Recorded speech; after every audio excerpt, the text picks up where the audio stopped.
दिल्लीत मुसळधार पावसामुळे यूपीएससी कोचिंग क्लासमधल्या तळघरात पाणी साचलेल्या पाण्यात बुडून तिघांचा मृत्यू। दिल्ली पोलिसांनी कोचिंग सेंटरच्या मालक आणि समन्वयकाला केली अटक। महायुतीत सहभागी होण्यासाठी अमित शहांच्या घरी 10 वेळा बैठका। अनौपचारिक गप्पांमधून अजित पवारांची माहिती। मास्क आणि टोपी लावून जात असल्याचं वक्तव्य। कल्याणमधून भाजपच्या तिकिटावर गणपत गायकवाडांच्या पत्नीला तिकीट मिळण्याची शक्यता। बॅनर झळकल्यानं चर्चांना उधाण। पोलीस स्टेशनमध्ये गोळीबार केल्यानं गायकवाड जेलमध्ये। राज ठाकरेंची वरळीतल्या नागरिकांनी भेट घेऊन मांडल्या समस्या। नागरिकांच्या समस्यांवर मार्ग काढण्याचं राज ठाकरेंचं आश्वासन। तर पुण्यातल्या पूरग्रस्त भागाची राज ठाकरेंकडून पाहणीवेळी राज ठाकरेंचा नागरिकांशी संवाद।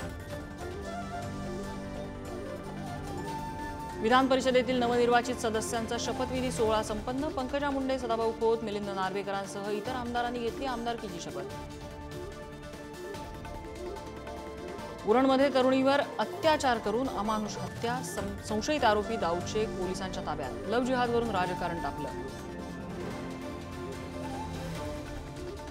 डोंबिवलीमधल्या शिळफाट्याच्या मंदिरातील सामूहिक बलात्कार प्रकरणी उज्ज्वल निकम सरकारी वकील।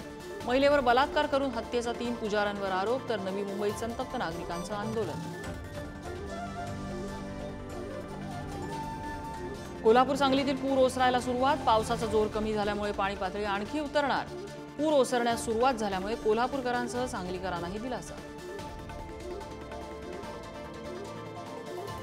पॅरिस ऑलिम्पिकमध्ये भारतानं उघडलं पदकांचं खातं। भारताची स्टार शूटर मनू भाकरला 10 मीटर एअर पिस्टल स्पर्धेत कांस्य पदक।